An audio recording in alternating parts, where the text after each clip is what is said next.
Hello everyone, we're back with part 2. I was thinking about making a part 3 on this, but I have a few other topics that were requested to cover as well. If you would like to see a part 3 of this, please let me know.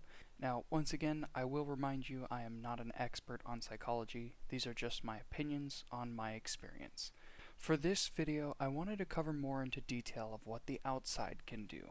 Unfortunately, with any of these mental illnesses, it mostly does come down to the person struggling, but having support makes a huge difference.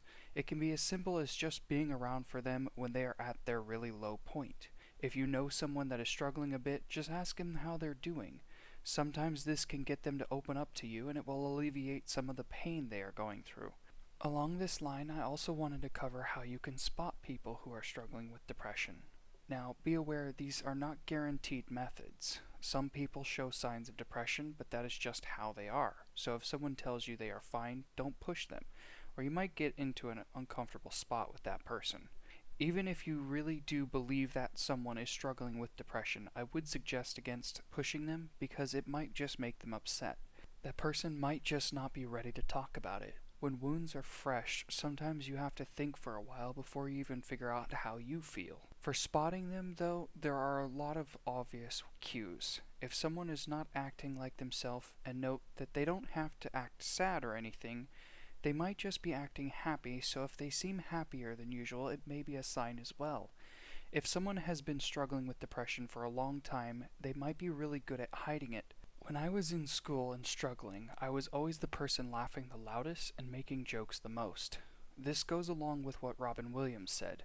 His quote is, "I think the saddest people always try their hardest to make people happy because they know what it's like to feel absolutely worthless, and they don't want anyone else to feel like that." Just always try to keep an eye on the people around you, and if you notice someone has been gone and you think they might be struggling, let them know you miss them. The big thing that people with depression struggle with is, would the world even miss me or even know if I was gone? When I was in high school, the things I was depressed about really varied. Some dumb and childish, but others were more serious. The typical stuff like my girlfriend broke up with me, or I'm not as cool as I would like to be, or even just I don't know what to do about growing up. Since I have grown up and become an adult, I would say Amazon was the only time I have truly fallen into a depression again since high school. This is why I am so against diagnosing teenagers with mental illnesses. High school can be a very tough time. You have puberty making a whole mess of your life. On top of that, you might have bullies giving you a hard time, your schoolwork might be stressing you out, you might have overbearing parents that are making your life miserable, or on the flip side, you might have parents that aren't around or aren't doing enough.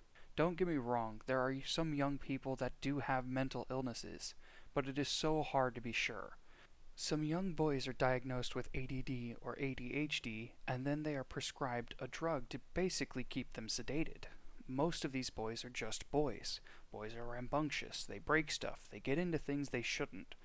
But after they are medicated, there can be damage done to the brain that makes it so your brain can't control itself without the medication.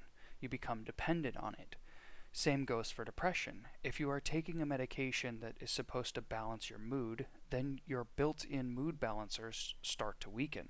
That's why it becomes so hard to get off these medications, because you no longer have the ability to fix your mood naturally.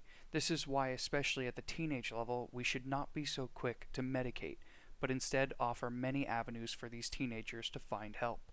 This level of support shouldn't just end with teenagers, though, either. I know a few coworkers that have struggled with depression. Some temporary, but others can be for years. Depression is a very odd thing that has so much information on it, and yet we can't seem to figure out how to stop it from happening. As I said, it mostly comes down to the individual. If you know someone and you watched my last video, maybe suggest they find a purpose to live. It doesn't matter how small. A reason to live gets you out of that bed. It gets you up and at 'em, maybe not with a smile, but that will come with time. Wounds will heal, and some of those wounds may scar. Some pains may not go away entirely, but they won't be the same extreme as when they first happen. I had a cousin that passed away at the age of 8 to the basic influenza B. When this happened, my family was devastated. You get rocked to your very core when a child dies. There is just no way around the pain. It happened a few years ago now, and it still hurts to think about it sometimes, but in comparison to that very first moment in the hospital when I found out he was no longer among us, there is no comparison. You have to fight past these really hard curveballs that life is going to throw. Life is a bit of a jerk, and you don't always get elbow and knee pads for when life comes around. You have to take some advice that I heard a lot from when I was a kid. You stand up, you dust it off, and you walk it off. When you move forward, you will find something in your life that can give you purpose again. Now, I genuinely want this channel to become large, not for just my own sake, but more importantly, I would really like to be a voice of reason for these high schoolers. Some of them don't have a family to turn to like I did. Some of them might just be struggling because they're gay and their family or their friends might not approve. Some might have had a rough breakup. I had a friend whose mother passed away in school, and he wasn't the same for a long time. This is why I feel there needs to be more psychological help for these younger people. They don't always have the tools that adults do to help with these problems. That's all I have to cover at this time. As I said, I have more stuff I could talk about in a part 3, but this sums up things for now. If you would like to see that part 3, please let me know. I want to provide content that you guys enjoy, so if there are specific topics you would like a video on, I would love to hear them. If you want to hear more from me, please subscribe. The more people that subscribe to this channel and watch my content, the further these videos can reach. I would hope that one day my videos might just save someone's life. That may be a long time from now, but hey, you have to start somewhere.